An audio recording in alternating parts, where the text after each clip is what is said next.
comprendre les enjeux. L'intelligence émotionnelle est au cœur de la vie sociale. Savoir gérer ses émotions, et composer avec celles des autres, représente un vrai plus pour tout individu qui souhaite avoir, et entretenir des relations humaines respectueuses, cordiales, et profondes.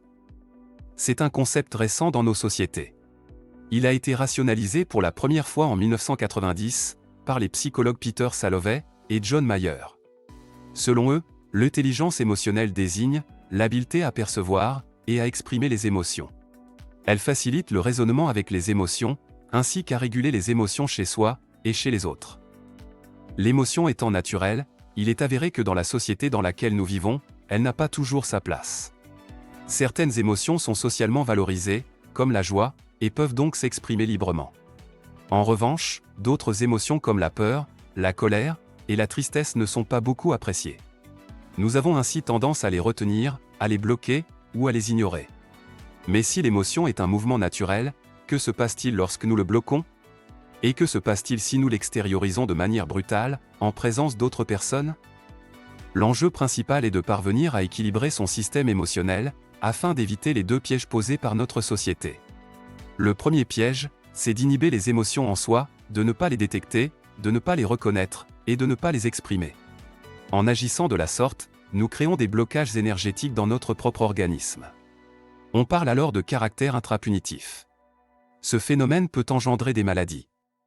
Le deuxième piège, c'est de déverser certaines émotions sur les autres, de les imposer aux autres, de porter atteinte à leur intimité physique, émotionnelle ou mentale. Cette voie revêt un caractère extrapunitif, et peut mener à des sanctions venant de l'extérieur, une des sanctions majeures étant la prison. C'est précisément entre ces deux extrêmes que l'intelligence émotionnelle prend toute sa place. Avant de pouvoir composer avec les émotions des autres personnes, vous devez comprendre l'importance de gérer vos propres émotions. Il faut être vigilant avec les termes, ou maîtriser ses émotions. En dissimulant nos émotions, nous altérons leur libre cours, et plutôt que de les laisser s'écouler, nous les renforçons. Si nous ne comprenons pas l'utilité d'une émotion, soit elle s'inhibera, et finira par créer un désordre dans notre organisme, soit elle reviendra avec plus d'intensité. Pensez aux personnes qui se mettent brutalement en colère, parce que vous avez ajouté une petite goutte d'eau dans un vase déjà plein. L'autre enjeu concerne notre relation avec notre environnement, et en particulier, avec les personnes de notre entourage. Une émotion peut être générée par notre organisme, et aussi par une situation, un comportement, ou une émotion externe. Développer son intelligence émotionnelle, consiste donc également à interagir avec tact, avec cet environnement. En résumé, nous devons apprendre à réguler les échanges d'informations à l'intérieur de notre organisme, ainsi que les échanges d'informations avec notre environnement. En développant notre intelligence émotionnelle, nous pouvons libérer nos freins personnels qui nous empêchent d'agir au quotidien, en accord avec nos aspirations profondes.